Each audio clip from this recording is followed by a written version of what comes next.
to keep students learning during school closures and other disruptions has been one of the most difficult questions of the pandemic.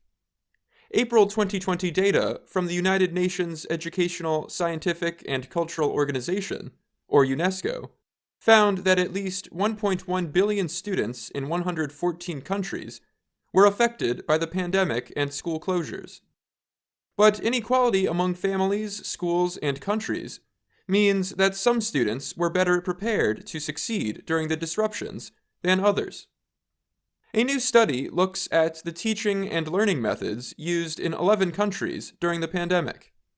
The study was carried out by the International Association of Educational Achievement, or IEA, and UNESCO.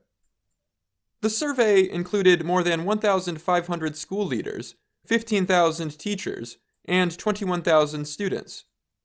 The large survey received responses from 4 countries in Africa, 3 countries in Europe, 2 in Asia, and 1 in South America and the Middle East.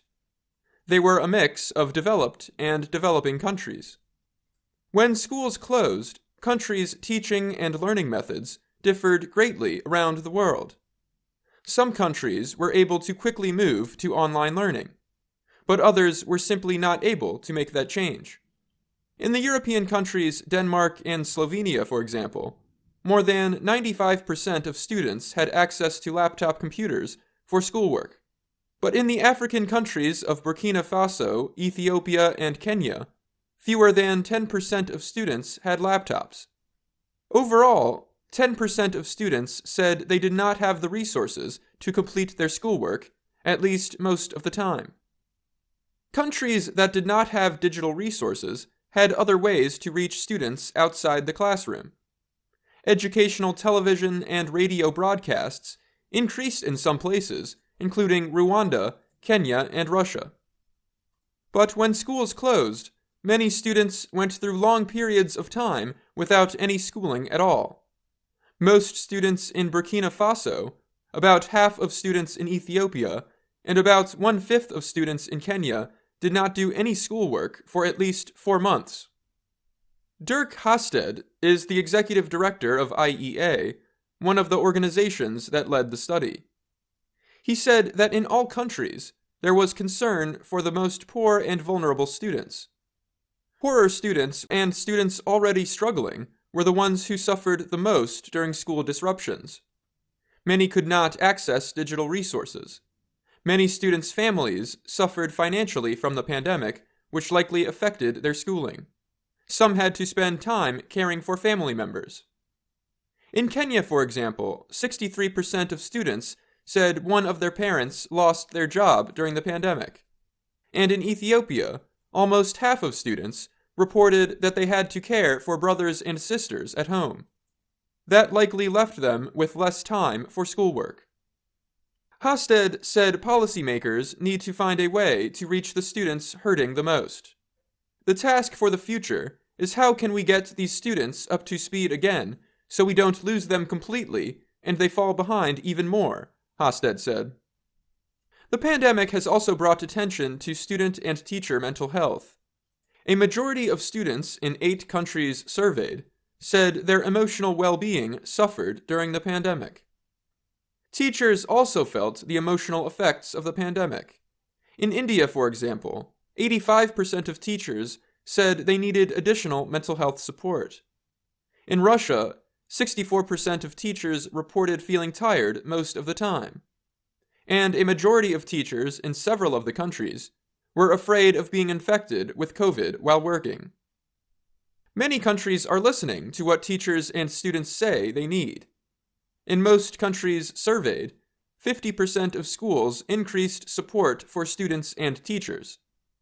Many school leaders reported an increase in the use of school guidance counselors and other mental health resources during the pandemic. Teachers also provided more help to students with their emotional and physical health. Hasted said the study shows how schools are more than just places for learning. We saw that schools have a role beyond teaching and learning, Hasted said. It's also a matter of the people's well-being. It's a structure in their life.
Hi, thank you for watching.